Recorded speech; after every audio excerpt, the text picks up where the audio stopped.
NT Ramarao వచ్చాడు, NT Ramarao ఉన్నాడు, NT Ramarao లాగా ఉన్నాడన్నారు. ఆ! తర్వాత ఎన్టీ రామారావు గారి 'రాముడు భీముడు' గాని, కథలు మొదలు గాని, 'చిక్కడు దొరకడు' గాని ఆ! అవన్నీ ఆహ్, గూడా ఈయన కాంట్రిబ్యూషనే. ఆ! ఆ! అందులో రామారావు గారి డ్యూప్ ఈయనే. ఆ! ఒక సినిమాలో ఇతను కైకాల సత్యనారాయణ కూడా తెలిసిపోద్ది. ఆ! సో, ఆ విధంగా రామారావు గారికి డూప్‌గా వేసినా, హ్మ్. రామారావు గారి ఈయన పర్సనాలిటీ చూసి, ఈయన సిన్సియారిటీ చూసి, హ్మ్. ఈయన్ని బాగా ఎంకరేజ్ చేశాడు. తర్వాత రామారావు గారు చేసినటువంటి క్యారెక్టర్స్, దుర్యోధనుడి క్యారెక్టర్ ఎంత అద్భుతంగా చేశాడు. అవును. సో, ఆయన చేయనటువంటి క్యారెక్టర్ లేదు. అటు ఈ సోషల్ ఫిల్మ్స్‌లో గాని, పౌరాణిక ఫిల్మ్స్‌లో పౌరాణికంలో గాని, గాని. తర్వాత విఠలాచార్య గారి సినిమాల్లో, అవును. ఫోక్‌లోర్ సినిమాల్లో, విసు విఠలాచార్య గారి సినిమాలో సత్యనారాయణ గారు లేకుండా అసలు సినిమాయే ఉండేది కాదు. హ్మ్.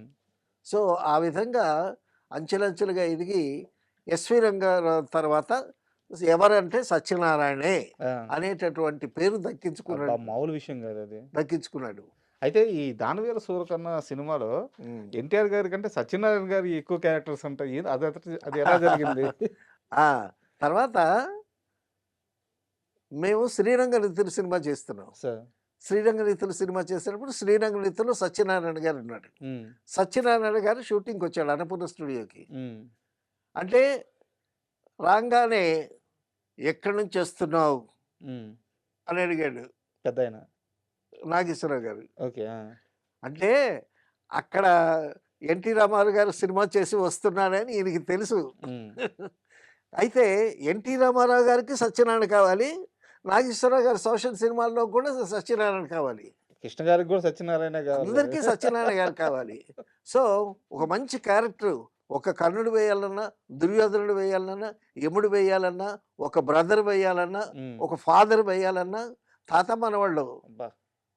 అద్భుతమైనటువంటి క్యారెక్టర్ చేశాడు. కొంచెం నెగెటివ్ షేడ్ ఉంటది గానీ, ఆ! బట్ ఆ పాత్ర గూడా అసలు ఎంత గొప్పగా పండించారు. దాని మీదే గదా అసల కథ అవును. మొదలవుతుంది. హ్మ్. ఆ! అలాగా ప్రతి ప్రొడ్యూసర్‌కి, ప్రతి డైరెక్టర్‌కి. తర్వాత విశ్వనాథ్ గారు ఆయన చేత 'నేరం శిక్ష' సినిమాలో కామెడీ చేయించాడు. హ్మ్. సో, అన్ని రకాల నవరసాలు పోషించగలిగినటువంటి నటుడు కాబట్టి, నవరస నటన సార్వభౌమం అన్నారు. ఆయనకి మాత్రమే సార్ ఆ ఆ డైలాగ్. తర్వాత ఆ బిరుదు. ఒక సినిమాలో, సినిమా పేరు జ్ఞాపకం లేదు. సత్యనారాయణ గారు, మోహన్ బాబు గారు యాక్ట్ చేస్తున్నారు. యాక్ట్ చేస్తుంటే ఈ మోహన్ బాబు గారు ఊరికే ఉండడు గదా! కెలుకుతా ఉంటాడు గదా! హ్మ్. సత్యనారాయణ గారు ఎడం చెయ్యి ఊపుతాడు డైలాగ్ ఆ! చెప్పేటప్పుడు. విసురుంటది. ఆ! ఆ! డైలాగ్ చెప్పుడు ఎడం చెయ్యి ఊపుతా ఉంటాడు. ఆ! టే ఈయన ఎడం చెయ్యి ఊపుతా ఉంటే మోహన్ బాబు టక్కుమని చెయ్యి పట్టుకున్నాడు. ఇప్పుడు చెప్పు డైలాగు అని అన్నాడు. రాదా? అనంటే ఈ యాక్షన్ గదా! ఆ! యాక్షను అలవాటయిపోయి ఉంటది. అలవాటయిపోయి ఉంటుంది. ఆ! చెయ్యి పట్టుకునేసరికి డైలాగ్ ఆగిపోయేది ఇది. ఏంటయ్యా ఎడం చెయ్యి ఊపుతావు? చెప్పవయ్యా డైలాగు అనంటే, ఊరుకో మోహన్ బాబు ఆ! అనంటే, చెప్పు డైలాగు. సరదాగా ఇదంతా. ఇదంతా. ఆ! ఏం ఏం బిరుదయ్యా నీకు? ఆ! నవరస నటన సార్వభౌమ. ఆ! ఎవరిచ్చారయ్యా నీకు? హ్మ్. నేనిస్తున్నాను తీసుకో నీకు బిరుదు. ఆ! నవరస నటన సార్వభౌమ కాదు. నవరస నవనస హ్మ్. నవనస నటన సార్వభౌమ. హ్మ్. నేనిచ్చాను తీసుకో. ఉండు మోహన్ బాబు ఆ! అని సరదాగా ఆట పట్టించాలనమాట. సరే, ఎవరు ఏమన్నా సరే, ఎటువంటి డిస్టర్బెన్స్ వచ్చినా సరే, తన క్యారెక్టర్ మాత్రం దాని మీద కాన్సంట్రేట్ చేసి, ఒక అద్భుతమైనటువంటి పెర్ఫార్మన్స్ ఇచ్చి, ఆ క్యారెక్టర్‌ని అలాగా నిలబెడతాడు హ్మ్. సత్యనారాయణ గారు. అటు 'ఎన్టీ రామారావు' గారి సినిమాలు గాని, ఇగ అందరి హీరోలకి మళ్ళా ఈయనే కావాలి. హ్మ్.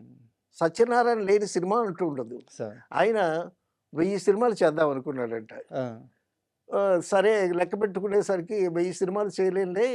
కనీసం ఒక 900 అన్నా చేద్దామని అనుకున్నాడంట. హ్మ్. సో, 770 సినిమాలు వరకు చేయగలిగాడు. అది ఫిగర్ ఏముంది? ఇప్పుడు సార్ మనం ఇంతకు ముందు వచ్చినటువంటి మాట్లాడుకున్నాం సార్. ఆ! 'శంకరాభరణం' సినిమాలో శంకర్ శాస్త్రిగా ఆయన చేసిన అద్భుతమైన ఒక్క పాత్ర ఆయన జీవితం అంతా నిలబెట్టింది. అవునవును. సో, ఈయన 770 పైగా సినిమాల్లో అన్ని అద్భుతమైన పాత్రలే. అన్నీ అది 1000 అయితే అద్భుతమైనటువంటి ఏముంది, 900 అయితే క్యారెక్టర్స్. ఏముంది. అవునవును. ఆ! సో, ఆ విధంగా తర్వాత నాన్ కాంట్రోవర్షియల్ అంటే సత్యనారాయణ గారు. హ్మ్. అందరితో చాలా బావుంటాడు. చిరంజీవి గారి సినిమాల్లో ఎన్ని సినిమాల్లో అవును. వేశాడు. అందరు హీరోలతో బాగుండేవాడు. అందరు హీరోలకి ఈయన కావాలి. హ్మ్. అందరు ప్రొడ్యూసర్స్ కావాలి. అందరు డైరెక్టర్స్‌కి కావాలి. తర్వాత ఒక నిర్మాత అయ్యి హ్మ్. మంచి మంచి సినిమాలు తీశాడు. చిరంజీవి గారితో చాలా మోస్ట్ సక్సెస్‌ఫుల్ సినిమాలు కూడా తీశాడు. నిర్మాత కూడా చాలా సక్సెస్‌ఫుల్‌గా సరే. వెలిగాడు ఆయన.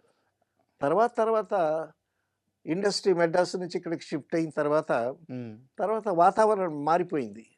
ఎందుకంటే కొత్త వాళ్ళు రావటం, యంగర్ జనరేషన్స్ రావటం, తర్వాత వచ్చేటటువంటి కథల్లో కూడా అటువంటి క్యారెక్టర్స్ లేకపోవటం. హ్మ్. ఇప్పుడొచ్చే సినిమాలన్నిట్లో ఫాదరు, మదరు, బ్రదర్ క్యారెక్టర్స్ లేవు. హీరో, హీరోయిన్‌లు, friends, college background, boys, girls అవును. ఆ కథల మీదే యూత్ సబ్జెక్ట్స్ అన్నీ వచ్చేసరికి